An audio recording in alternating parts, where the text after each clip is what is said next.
Eh bien, bonjour à tous et bienvenue sur cette chaîne dans laquelle je vais pouvoir partager enfin mes aventures, car récemment sont arrivées deux belles et grandes choses dans ma vie. D'une part, mon admission à un stage au Centre spatial guyanais sur lequel je vais revenir, et également ma représentation devant des centaines de personnes sur scène, au théâtre, en tant qu'amateur évidemment, pour la plume de l'ombre d'Arnaud Demas. Pour moi, ce sont deux choses qui comptaient vraiment pour moi, en fait deux rêves tout simplement, jouer sur scène et travailler, contribuer au Centre spatial guyanais. Et je me suis dit qu'enfin, maintenant que j'avais accompli des choses grandes pour moi et belles, eh bien il est de mon devoir et de mon envie aussi de partager mes aventures pour non seulement déjà cet exercice-là, m'exprimer devant une caméra. Je suis sûr qu'il y aura de bonnes répercussions dans l'art de la conversation, parler avec quelqu'un, essayer d'articuler quand on parle, mais également partager et inspirer, tout comme moi j'ai été énormément inspiré par des gens qui ont réussi tout simplement dans les domaines qui m'intéressaient, que ce soit le spatial, le sport. Évidemment, certains me diraient, mais pour qui te prends-tu? Tu n'as aucune légitimité, tu n'as pas connu les tranchées, tu n'as pas connu de grandes maladies, tu n'as jamais été un sportif de très haut niveau. Certes, c'est vrai, mais justement, je pense que chaque individu a sa propre énergie, sa propre volonté d'accomplir des choses, et il ne suffit pas d'avoir été un grand artiste ou un grand sportif, un grand scientifique connu à travers les âges pour donner de la valeur à ce qu'on a fait. Or, je pense que, premièrement, la valeur que l'on crée se fait par, évidemment, nos trouvailles scientifiques, nos contributions à de grands projets dans l'industrie, aux créations artistiques que l'on fait, au contenu que l'on crée, et donc par suite à ce que l'on partage. Est-ce que les gens ont envie de voir de nous, comment on peut les inspirer, et une fois qu'on a créé ces choses-là, qu'on a contribué, que l'on a fait des choses, en fait, il faut en parler. Parce que si personne parle de ce qu'on fait, ou de ce que je fais, si je ne suis pas le premier à parler de ce que je fais, pour partager, pour inspirer, qui va le faire? Et je pense que la valeur des choses se fait aussi par ce que justement les gens donnent comme valeur à ces choses-là. Imaginons un être humain seul sur une planète, qui n'a aucun contact avec aucun être humain d'autre planète.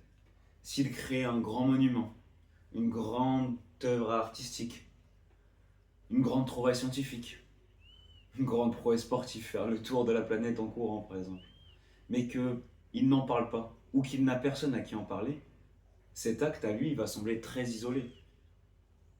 Est-ce qu'il aura accompli une grande chose au sens de j'ai influencé et partagé cela avec les autres de sorte à ce que ça puisse aussi les inspirer à créer? Et c'est pour ça que je dis qu'il y a ce que l'on fait, et il y a ensuite comment on parle de ce que l'on fait. Et c'est pour ça d'ailleurs que là je suis justement en train de lire Homère, l'Iliade, ou même pour ceux qui ont vu Troie, le film en 2004 avec Brad Pitt, on entend tout de suite parler de laisser son nom, accomplir des choses et laisser son nom dans sa postérité. Même après notre vie, se dire qu'il y a en fait deux morts, notre mort naturelle et notre mort lorsqu'on tombe dans l'oubli des gens. Alors notre mort, personne peut y échapper, nous allons tous mourir, mais il y a ensuite, là où on a une marge de manœuvre, c'est quel nom allons-nous laisser derrière nous. Donc on peut se dire, oui mais on s'en fout, après ta mort, tu ne seras plus là pour voir comment les gens t'honorent, ou voir la postérité de ta création, mais il y a, je ne sais pas, en moi, et je pense en tous ceux qui ont voulu créer des choses et partager des choses, une volonté de laisser quelque chose derrière eux. Et c'est plus fort que nous, c'est plus fort que nous. On se lève le matin, on veut faire quelque chose et on veut le partager, on veut le créer.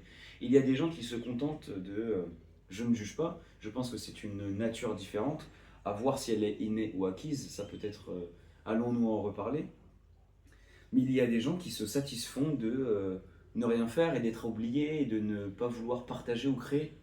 Il y en a d'autres, je pense être dans ce groupe-là, ceux qui veulent déjà apprendre. Ils ont une soif d'apprendre de plein de choses. Je m'intéresse à la science, à la philosophie, au sport. et vouloir utiliser ces connaissances-là pour influencer ma réalité et laisser quelque chose derrière moi.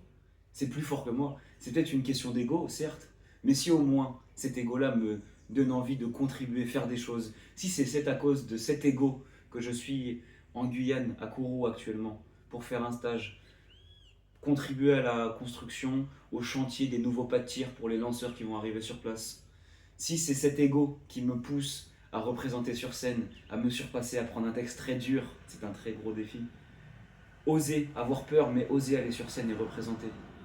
Si c'est cet ego qui m'a donné envie de faire classe préparatoire aux grandes écoles, intégrer l'école des arts et métiers, ne pas m'en satisfaire, même si j'en étais très content, et ensuite continuer à travailler pour être admis dans une université américaine en génie aérospatial.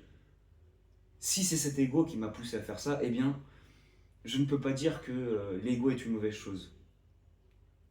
Voilà. Peut-être qu'il n'y a pas de vérité au sens il vaut mieux profiter de sa vie, du moment présent, sans vouloir créer derrière, ou même se saigner, se sacrifier sa vie sociale, sa santé même. J'entends les grands sportifs quand je parle de cela.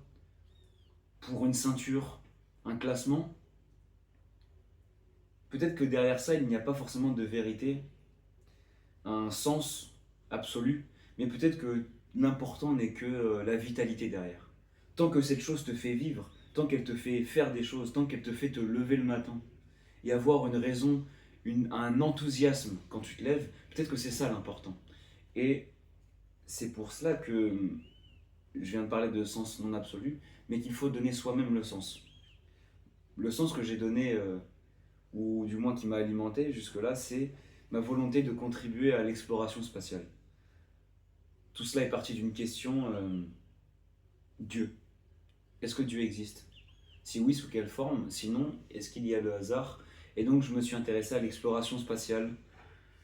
Et pour l'exploration spatiale, il faut des satellites, il faut des fusées, il faut des moyens techniques.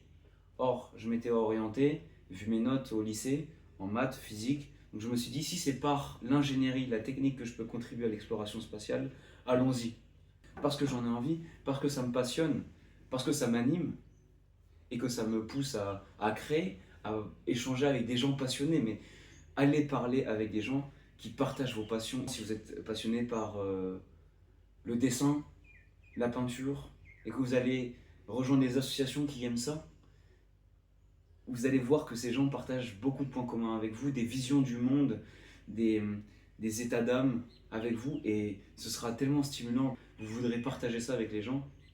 Bah moi, c'est ce que j'ai fait avec le spatial ou même le secteur de la défense. J'ai rejoint des associations de jeunes qui sont dedans, et je pense que ça a été une merveilleuse expérience, non seulement pour échanger avec d'autres humains, tout simplement, mais aussi découvrir de nouveaux mondes, en fait, de nouvelles opportunités dans lesquelles je pourrais travailler.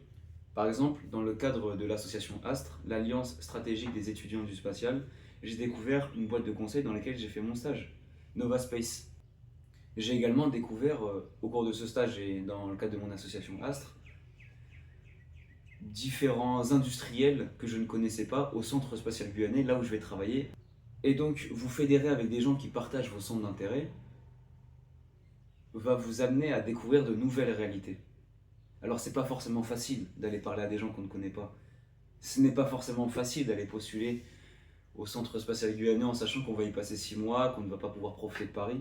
Et derrière cela, et je pense que cela va être un très gros axe de ma pensée, des vidéos que je vais partager, que derrière chaque confrontation, il y a une récompense. Et il faut en avoir confiance. Il faut se dire que si je me confronte à cette nouvelle réalité, exemple concret, faire un stage de 6 mois au Centre spatial guyanais en Guyane à Kourou, alors que je suis habitué à la vie parisienne ou à ma province, derrière cela il y aura une récompense. Parce que je vais apprendre, parce que je vais rencontrer de nouvelles personnes, je vais rencontrer de nouvelles opportunités de travail et je vais devenir en fait plus riche. Peut-être plus riche d'un point de vue matériel au sens de la monnaie ou là je suis dans un logement qui m'a été proposé dans le cadre de mon stage, mais aussi de la richesse de vie, une épaisseur de vie, comme si vous étiez un livre avec plein de pages, et que chaque expérience, évidemment cohérente entre elles, se disperser. Je ne pousse pas à vous disperser. Je veux que, pour moi et pour les gens à qui je partage cela, on se confronte à de nouvelles réalités pour justement alimenter notre système et notre cheminement de pensée, et nos ambitions, notre volonté de création, que tout cela ait une cohérence. Et pour ça, il faut s'ouvrir à de nouveaux champs. Et si c'est un mauvais choix que l'on a fait, eh bien tant mieux. Limite, si on n'a pas de répercussions sur notre santé ou familiale derrière, tant mieux. On se dira, cela n'est pas pour moi. Je pense par exemple à un stage, mon tout premier stage en première année d'école d'ingénieur, aux arts et métiers, chez Airbus. J'étais en bureau d'études. J'ai fait mon stage chez Airbus, j'ai beaucoup appris de l'industrie aéronautique, j'ai pu voir des avions, mais j'étais d'abord en bureau d'études. Et j'ai vu que les tâches quotidiennes, la vie quotidienne en bureau d'études ne me convenait pas.